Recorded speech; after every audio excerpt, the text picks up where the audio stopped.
Streets of New Capenna, Magic's 90-second expansion is a multicolor focused set built around Magic's 3-color charts of Bant, Esper, Grixis, Jund, and Naya.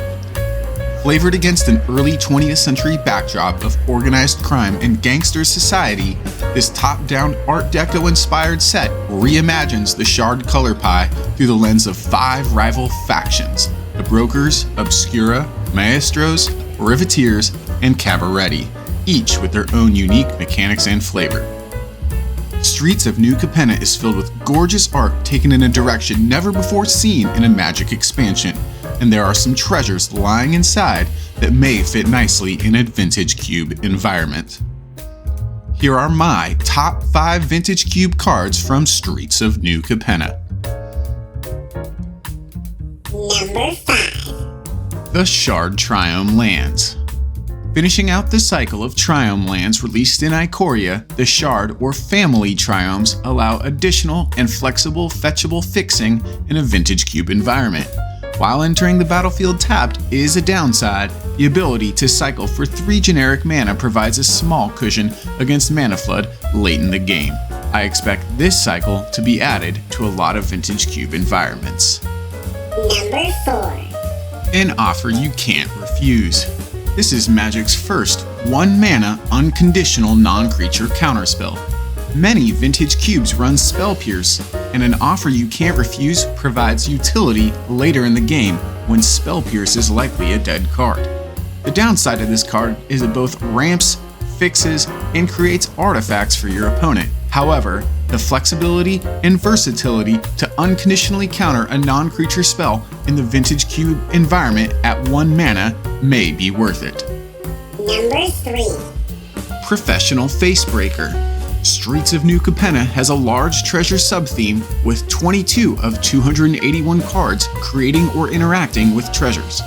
Professional Facebreaker does more than just create treasures, but also allows a player to sacrifice those treasures for card advantage.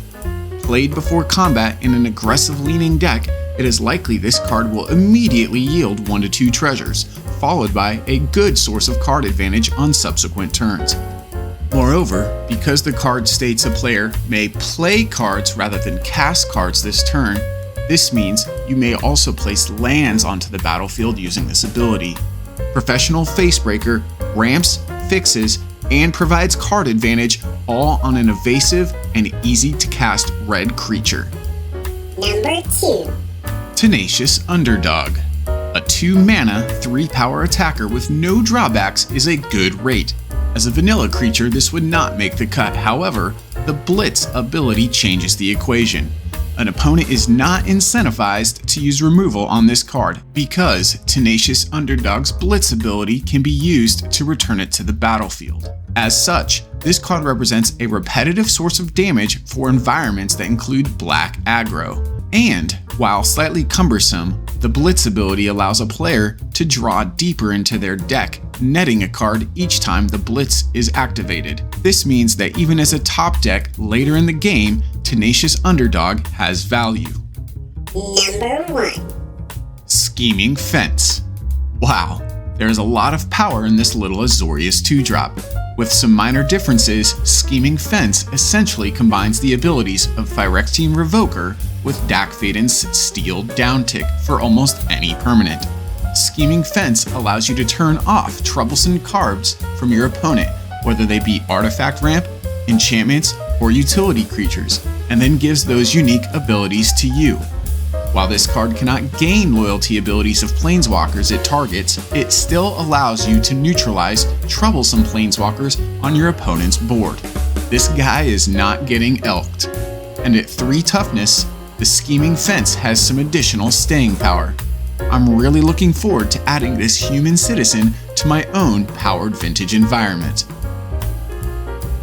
These were my top 5 cards for Vintage Cube from Streets of New Capenna. Let me know what your top 5 cards are down in the comments.